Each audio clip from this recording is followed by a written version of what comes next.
सब लोगन के हमार प्रणाम। आज हमरा तरफ से प्रस्तुत बा एगो सोहर। तो चलिए बिना देर कइले गीत के शुरू करत आनी।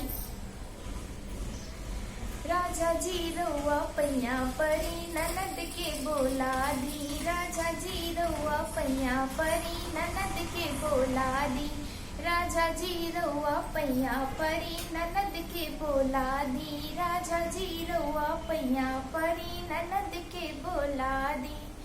जब रे ननदिया दुआरा पर आईली, जब रे ननदिया दुआरा पर आईली, लहंगा करे झमर झमर बड़ा निक लागे, लहंगा करे झमर झमर बड़ा निक लागे।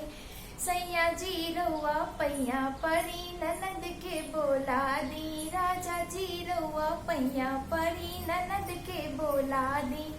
जब रे ननदिया अंगना में आईली, जब रे ननदिया अंगना में आईली, पायल करे छनन छनन बड़ा निक लागे, पायल करे छनन छनन बड़ा निक लागे।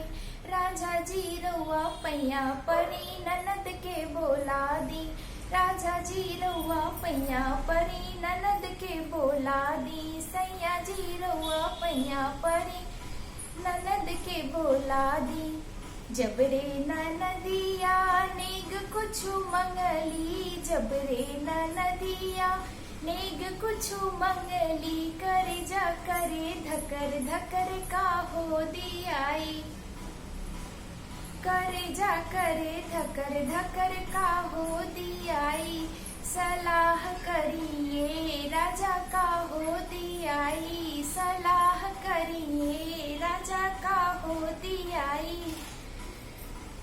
टीका ना दियाई नथिया ना दियाई, टीका ना दियाई नथिया ना दियाई, तू चुप रहे धनी कुछ ना दियाई, तू चुप रहे धनी कुछ ना दियाई।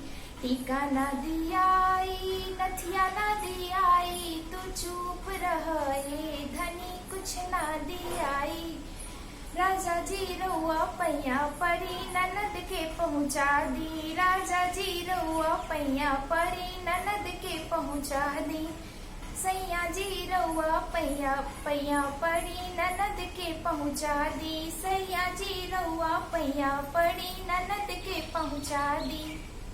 झुमका ना दियाई चैन ना दियाई, झुमका ना दियाई चैन ना दियाई, तू चुप रहे धनी उनके से लियाई, तू चुप रहे धनी उनका से लियाई।